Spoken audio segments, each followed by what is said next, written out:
Hukum Bernoulli adalah sebuah konsep hasil penggabungan beberapa unit konsep fisika seperti tekanan, massa jenis, laju zat, kekentalan zat air, dan juga ketinggian. Potensial gravitasi asas Bernoulli menyatakan bahwasanya pada pipa mendatar atau horizontal, tekanan fluida yang paling besar terjadi pada bagian yang kelajuan alirannya paling kecil. Begitu juga sebaliknya, tekanan yang paling kecil terjadi pada bagian kelajuan yang alirannya paling besar. Persamaan Bernoulli untuk aliran tak termampatkan adalah P plus setengah PV2 plus PGH sama dengan tetap atau konstan. Karena dikatakan tetap, maka perumusan juga dapat disimpulkan P1 plus setengah kali P kali V1 kuadrat plus P kali G kali H1 sama dengan P2 plus setengah kali P kali V2 kuadrat plus P kali G kali H2. Untuk V adalah kecepatan fluida, G kecepatan gravitasi, H relatif terhadap suatu acuan, P tekanan fluida, P massa jenis fluida. Pada percobaan kali ini, kita menggunakan persamaan Bernoulli untuk menentukan kecepatan zat cair yang keluar dari lubang pada dinding botol. Nah, jika botol tidak mempunyai tutup dan ada bagian yang berlubang, artinya kedua bagian itu akan langsung bertemu dengan atmosfer di udara. Maka tekanan yang ada di bagian itu sama-sama berasal dari tekanan atmosfer, sehingga rumus Bernoulli-nya setengah PV12 plus PG H1 plus H2 sama dengan setengah PV22 plus PG H1. Nah, untuk V itu merupakan kecepatan aliran zat cair pada lubang. Untuk ms per G merupakan percepatan gravitasi yang mana kita menggunakan 10 m per s pangkat 2. Nah, untuk H1 sama dengan kedalaman lubang. Untuk H2 itu merupakan jarak lubang ke dasar bumi. Untuk X adalah jarak pancaran.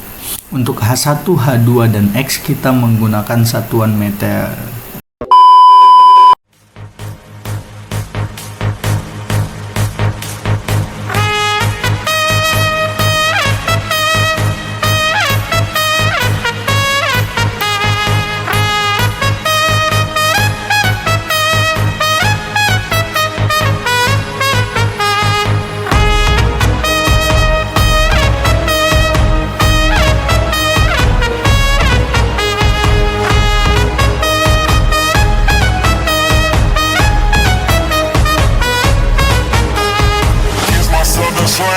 I speak it every day.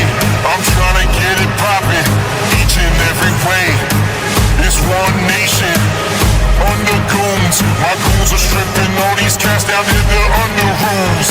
Rules, rules, rules, rules, rules, rules, rules, rules.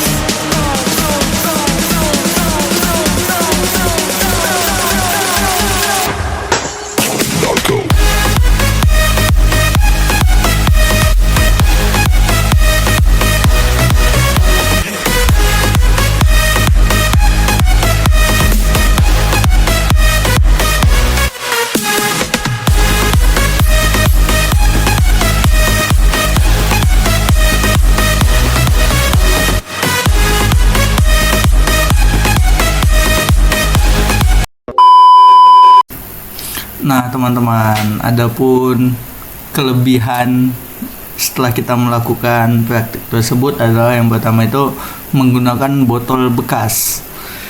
Karena botol bekas itu mudah didapatkan dan juga tidak begitu mahal gitu ya kan. Nah, yang kedua itu mudah untuk dilakukan. Kenapa saya bilang begitu? Karena tidak membutuhkan banyak alat dan bahan. Ketika pun dibutuhkan banyak alat dan bahan, itu merupakan alat dan bahan yang simpel gitu. Nah, yang ketiga itu adalah mudah dipahami. Karena kita menggunakan alat dan bahan yang sederhana, yang mana sering kita lihat dan sering kita jumpai gitu. Nah, setiap ada kelebihan pasti ada yang namanya kelemahan ya kan. Nah, untuk kelemahan itu yang pertama, alat percobaan yang dibuat tuh mungkin kurang menarik perhatian karena terlalu simpel gitu ya kan. Nah, yang kedua itu pengamatan terhadap objek percobaan yang terbatas. Nah, yang ketiga itu diameter lubang pada objek tidak sama karena kita menggunakan paku yang dipanaskan, maka ketika kita lubangi mungkin dia akan goyang sedikit tangan, itu bisa membuat lubang tuh menjadi lebih besar mungkin, atau bisa saja terlalu kecil mungkin.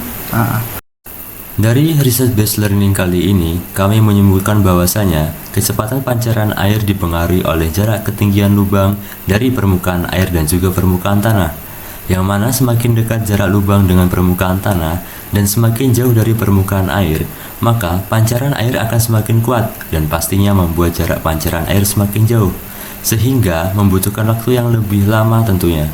Begitu juga sebaliknya, kami juga mendapatkan perbedaan dari besar lubang yang berbeda. Semakin kecil sebuah lubang, maka semakin jauh pula jarak pancaran airnya, dan semakin kecil lubang, maka semakin lama durasinya. Begitupun sebaliknya.